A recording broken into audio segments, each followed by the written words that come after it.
Welcome to Stratford Mail from Stratford Hall Historic Preserve, where the voices of American history still speak. Find us online at stratfordmail.org and stratfordhall.org. It's season 3, and do we have some fabulous stories for you as we lean into the 250th anniversary of the founding.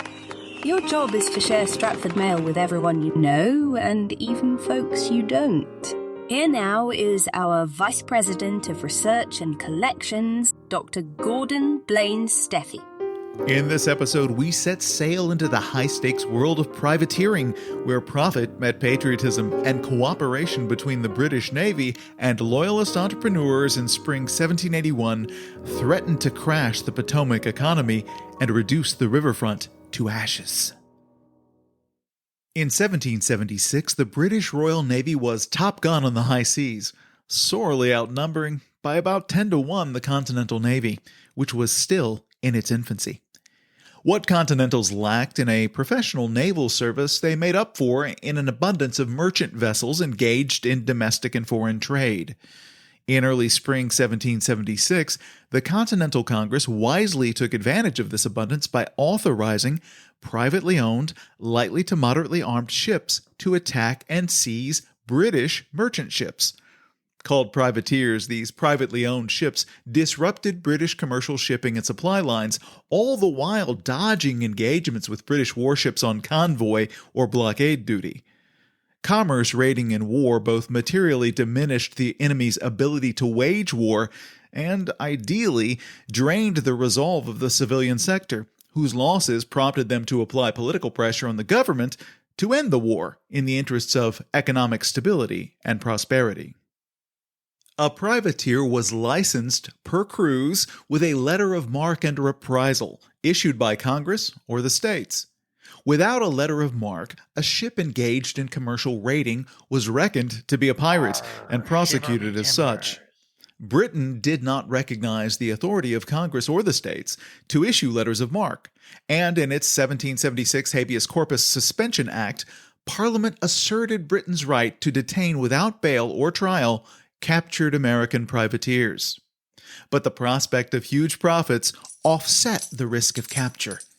In his July 1779 letter to John Adams, James Warren complained, "With regard to our naval affairs, I am still drudging at the Navy Board for a morsel of bread, while others, and among them fellows who would have cleaned my shoes 5 years ago, have amassed fortunes and are riding in chariots." Ships and cargoes seized by privateers were said to be taken as prize, and once a prize court determined a prize had been taken lawfully, not always an easy task, it could be distributed or sold and the proceeds shared by privateer owners and crews. For some privateers, profit and patriotism overlapped. For others, one or the other was sufficient. In his 1806 autobiography, American privateer Christopher Prince of Massachusetts recalled, "Through the whole course of the war, I have had 2 motives in mind. One was for the freedom of my country, and the other was the luxuries of life." Prince captained the privateer Neptune when it took the merchant brig Bellona, fat with a cargo of rum, sugar, and cotton valued at around £22,000. Prince earned, and this is a conservative figure, around £1,250 from Bellona, then equivalent to many years of wages for a skilled worker, and today equivalent in purchasing power to around $300,000. Continental Navy Captain John Paul Jones observed that privateer prize shares disincentivized naval service, where prize shares were far more meager. But financial reward wasn't the only advantage to privateering. Privateer crews enjoyed a less hazardous service and more relaxed discipline than aboard naval frigates and ships of war. By June 1777, Boston's Continental Journal and Weekly Advertiser calculated that Massachusetts provincial privateers had seized more than £1.5 million worth of ships and cargoes, principally from the West Indies trade. In response to American privateers, insurance underwriters in Britain raised premiums by as much as 30%, adversely impacting the profits of British merchants, raising import prices for British consumers, and ultimately souring public opinion on the American war. During the Revolution, more than 1,200 privateers took to the seas and seized more than 600 British ships, exacting a bitter toll on British trade to the tune of what would today be hundreds upon hundreds of millions of dollars. Widespread reporting of privateer prizes often provided an encouraging counterpoint to the early misfortunes of the land war against British forces. And while neither the Continental Navy nor American privateers made inroads on British naval supremacy, American privateers contributed integrally to the success of the American cause by seizing munitions, arms, men, and materials shipped in support of British forces, destabilizing British trade in the Atlantic, and harnessing private enterprise to advance loftier American ideals. The British also used privateers. One such maritime entrepreneur was John Goodrich of Nansemond County, now Suffolk, Virginia, who, after flirting briefly with the Patriot cause, dedicated his fleet of 12 vessels to the service of king and country, and participated in commerce raiding in Virginia, North Carolina, and elsewhere. After the war, Goodrich boasted that he took and destroyed more than 500 vessels, while giving employment to more than 1,000 Americans or other loyalists. In a 1776 report to American Secretary George Germain, the last royal governor of Virginia, Lord Dunmore, highlighted the activity of Goodrich and Sons. I have now 5 of their vessels employed constantly running up the rivers, where they have orders to seize, burn, or destroy everything that is waterborne that they can get at. They often land and take off what provisions they can get, which keeps the rebels in constant motion, and I generally send a few of the 14th Regiment with them. They land only where they are not likely to meet with opposition, and have orders to retire on board so soon as they see any force coming against them. Goodrich and Sons ultimately escaped Virginia and resettled in British-held New York, from which they continued to conduct raids on their native Virginia. From his home Chantilly near Stratford, Richard Henry Lee complained about Goodrich's privateering to Sam Adams in June 1779. I am this moment returned from an expedition with our militia to prevent the further ravage of a set of Tory miscreants from New York who have clubbed their force for the purpose of plunder and revenge. Most excellent agents of George III, they landed 60 men where there was no force collected to oppose them, and burnt the warehouses on Wicomico River, and 3 private houses, carrying off a gentleman from one of them with several slaves from the neighborhood. These wretches have it in their power to create us great expense and much trouble. Without marine force sufficient to oppose even this contemptible collection of pirates, these freebooters fly quickly with their canvas wings from one undefended place to another, burn what they find, and retire before a force can be collected to chastise them. 2 years later, in April 1781, little had changed. British privateers were assailing Virginia's economy by pillaging and destroying plantations and warehouses along the Potomac, and Richard Henry Lee again complained to Adams about it. Our hands are full upon this river with the frequent calls made upon our shores by the piratical vessels of the enemy. I am at present lamed by my horse falling with me in a late engagement we had with the enemy, who landed under cover of a heavy cannonade from 3 vessels of war upon a small body of our militia well posted.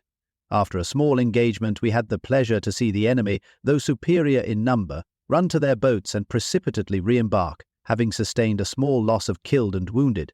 British strategy in the Chesapeake under Commander-in-Chief Sir Henry Clinton was to cripple American trade, interrupt supply routes, impede troop movements, and deflate rebel morale. In spring 1781, Clinton instructed British land and maritime forces to destroy public stores and magazines in any part of the Chesapeake as you shall judge proper. British warships joined British privateers on raids up the Potomac as far as Alexandria in late March through mid-April 1781. As General Cornwallis put it to Clinton in April 1781, "The rivers of Virginia are advantageous to an invading army." On April 9, 1781, Prince William County Lieutenant Henry Lee Sr., father to Light Horse Harry Lee, who married into Stratford in 1782, reported to Governor Thomas Jefferson that on the 1st of the month, a small schooner vessel tendered to the Trimmer privateer belonging to Goodrich's company, with 21 men, went up to Alexandria and in the night attempted to cut out before the town a vessel belonging to Baltimore. The alarm was sounded and the offenders given chase. 16 men were captured, half of whom were locked in the Fredericksburg jail. One of the prisoners confessed that they intended to burn General Washington's house. Trimmer and its schooner sailed in advance of a larger mixed Navy privateer flotilla that was sailing upriver and that would split and reunite as they assaulted various sites along the Potomac. Henry Lee Sr. confirmed significant chaos along the waterfront as the flotilla plundered and burned houses, stores, and carried off enslaved Africans and African Americans from those houses, many of whom surely self-emancipated or went voluntarily. Inadequately armed county militia ranged the riverbanks, tracking the flotilla's movements and seeking to deter landings and raids. On April 10th, Captain Edmund Reed of Caroline County and the Continental Army Dragoons reported to Governor Jefferson that the whole of the fleet amounted to 2 24-gun ships, 2 18-gun ships, and 6 transports and tenders. They seemed to be crowded with men. In Reed's observations, the fleet stuck to the Maryland side of the Potomac as it steered upriver. But on April 9th, Colonel Richard Henry Lee of Stratford and Chantilly posted this report to Governor Jefferson. Mr. Whitlock found me with the militia on the shore of the Potomac, where we had a very warm engagement with a party of the enemy, about 90 men, who landed from 2 brigs, a schooner and a smaller vessel, under a very heavy cannonade from the vessels of war. The affair ended by the enemy being forced to re-embark with some haste. The loss on our part, not any, but there is some reason to suppose that the enemy lost 2 or 3 men. Their vessels are yet near the shore, and by a deserter from them during the action, I learned that these vessels, with a ship of 20 guns now laying off, are bound up the river as high as Alexandria to interrupt the passage of troops across the Potomac. I am very sincerely, dear Sir, your most obedient and very humble servant, Richard Henry Lee. Mixed among the privateers were vessels of the Royal Navy, including the sloop HMS Savage, mounting 14 guns and under the command of Captain Thomas Graves. On April 9th, the logbook for the Savage records, "Sent all our boats on shore, manned and armed, to dislodge rebels and to destroy a linen manufactory. At the same time, the Swift and Rambler under way to cover the landing. At 2 a.m. the boats returned, having had the misfortune to have Samuel Fuller, boatswain's mate, killed in the boat returning from the shore, and Thomas Smith, seaman, wounded on shore, destroyed the greatest part of the manufactory." It is unclear where this targeted linen factory was, whether it was the textile factory on Robert Carter's Aries plantation or Francis Lightfoot Lee's fulling mill at the head of Nominee Creek. But it's clear where the very warm engagement with Richard Henry Lee and the militia occurred, and where the Savages Fuller and possibly Smith were killed. From Fredericksburg on April 21st, Brigadier General George Whedon wrote to Governor Jefferson, "On my leaving Williamsburg, I pushed across the country into the northern neck, and, getting intelligence of the ships coming down, proceeded to Hollis's Marsh, where a body of militia were drawn together under the command of Colonel Richard Henry Lee. 2 ships, 2 brigs, a topsail schooner and 2 tenders lay opposite at Blackstone's Island.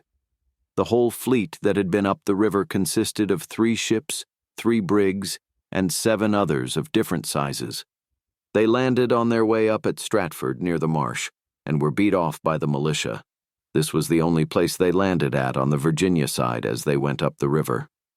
Heavy traffic on the Potomac in spring 1781 included fortune-seeking pro-British privateers and warships of His Majesty's Royal Navy seeking to impair American resources and morale. The pillaging and destruction of warehouses, manufacturing facilities, houses, and other property along both sides of the river was locally devastating, though Maryland was hardest hit. A significant number of enslaved African and African Americans self-emancipated to the marauding British ships.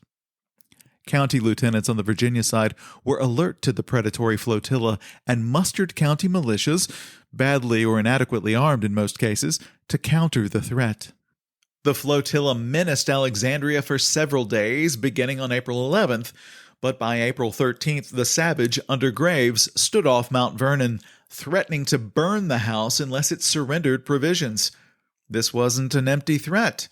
On the 12th, Savage burned the outbuildings of Colonel William Lyles of Prince George's County, Maryland, for refusing the same demand. Washington's cousin and farm manager, Lund Washington, appeased Graves in order to save Mount Vernon from the flames. From Alexandria, the Marquis de Lafayette apprised George Washington of the news from Mount Vernon. You cannot conceive how unhappy I have been to hear that Mr. Lund Washington went on board the enemy's vessels and consented to give them provisions. This being done by the gentleman who in some measure represents you at your house will certainly have a bad effect, and contrasts with spirited answers from some neighbors that had their houses burnt accordingly. Lund Washington's account reached General Washington before Lafayette's, and the general's response was closer to regret than relief. From his headquarters in New Windsor, New York on April 30th, Washington wrote to Lund, "Your letter of the 18th came to me by the last post. I am very sorry to hear of your loss.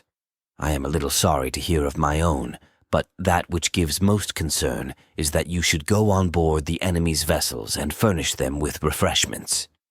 It would have been a less painful circumstance to me to have heard that in consequence of your non-compliance with their request, they had burnt my house and laid the plantation in ruins. You ought to have considered yourself as my representative, and should have reflected on the bad example of communicating with the enemy and making a voluntary offer of refreshment to them with a view to prevent a conflagration."